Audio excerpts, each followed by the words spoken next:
xilaa in ka badan 40 qof ay u jiifaan xanuunka shuban biyoodka oo dhawaan ka dilaacay magaalada Woodward ayaa waxaa deeq lacag soo gaarsiiyay jaaliyada Soomaaliyeed ee wadanka Canada gaar ahaan magaalada Armiton.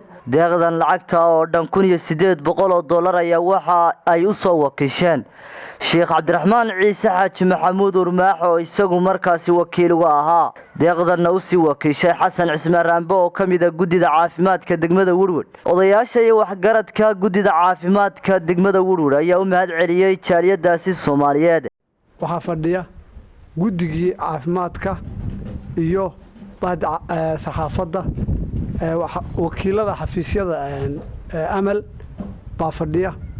waxaanu ka gudoonay Sheekh Cabdiraxmaan Ciise Xaaji Maxamuud Urmaax oo wakiil u ah shirkadda amal lacag ay soo wakiisheen jaaliyada joogta Canada gaar ahaan magaalada la yiraahdo Edmonton oo uu soo gaarsiiyay wakiil iyagana ka yahay Ali Gure Al Arab.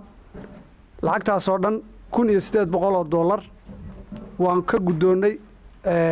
idinkana waxaan idin leenahay intii soo dirtay iyo intii maskaxdooda ku bixisay in lacagtaas ay soo ururiyaanba jeebkoodana ka soo saaray. ilaahay miisaanka xasanaadka aakhiraha idin soo saaro. Ciise Xaaji Maxamuud Urmaax uu ay noogu soo dhiibeen jaaliyada Canada Edmonton aad bay u mahadsan yihiin.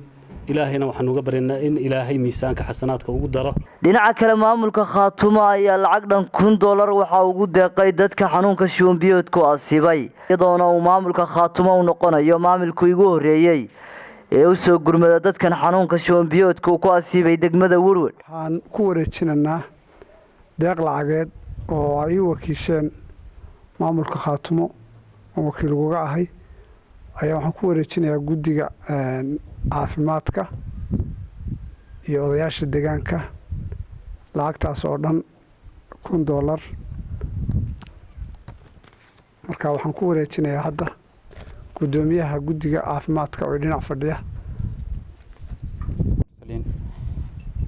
sida aad maqlaysaan uu Xasan sheegay waxaanu joognaa isbitaalka degmada Woodward annagoo ah gudigii caafimaadka ama gudigii gurmadka shuban biyoodka. waxaanu ka gudoonay Xasan Cismaan Aadan lacag dhan $1000 oo ay u soo wakiisheen maamulka curdinka ah ee Khaatumo State. markaan ka gudbo waa maamulkii ugu horeeyay ee maamulada waaweyn ee hareeraha naga xiga maamul lacag ka timaada lacagtii noogu horeysay weeye taasi intii muddadii uu shuban biyoodkaasi jiray. ilaahay waxaan ka baryayaa dadka xanuunsanaya ee gobolada Sool iyo Togdheer ama Sool iyo Buuhoodle ee xanuunadaasi ku dhaceen in ilaahay caafimaad degdeg ah siiyo isagoo ugu bedelo caafimaad.